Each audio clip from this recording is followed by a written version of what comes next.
Magandang hapon, ngayon po ay araw ng Sabado, November 18, 2023. Narito po muli ang update sa lagay ng panahon. Ayon sa Pag-asa, patuloy pa rin na minomonitor ang isang low pressure area na nasa loob ng ating Philippine Area of Responsibility sa may silangan ng Giwan, Eastern Samar.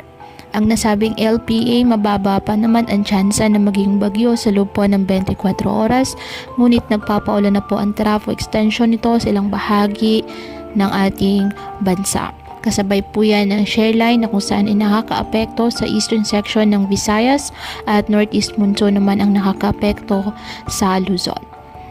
Hindi pa rin po inalis ang posibilidad na lumakas muli ito at maging bagyo, at kapag nagkataon, papangalan itong bagyong Kabayan ng Pag-asa. Bukod dito, isa namang panibagong low pressure area ang nabuo po sa labas ng ating Philippine Area of Responsibility.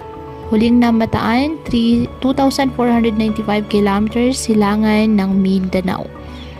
Patuloy natin na i-monitor ang magiging development po ng nasabing low pressure area. Sa loob ng 24 oras, mababa rin po ang tsansang maging bagyo.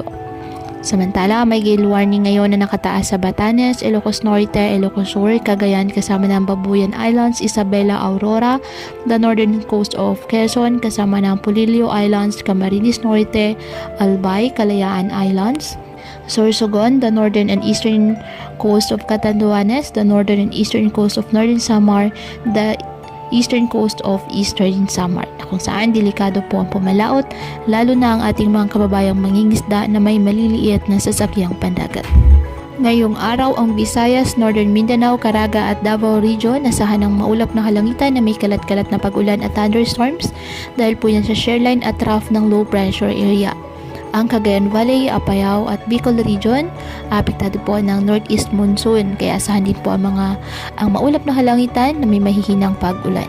Ang Metro Manila at nalalabing bahagi ng Luzon, bahagyang maulap hanggang sa maulap na halangitan with isolated light rains dahil pa rin po sa amihan, at ang nalalabing bahagi ng Mindanao apektado ng mga localized thunderstorms. Kaya po patuloy po natin na pinag-iingat ang ating mga kababayan sa banta ng mga pagbaha at pagguho ng lupa, at ugaliin po na magdala palagi ng payong o kahit anumang panangga sa ulan kapag lalabas ng ating mga tahanan. At yan po muna ang update sa lagay ng panahon ngayong araw.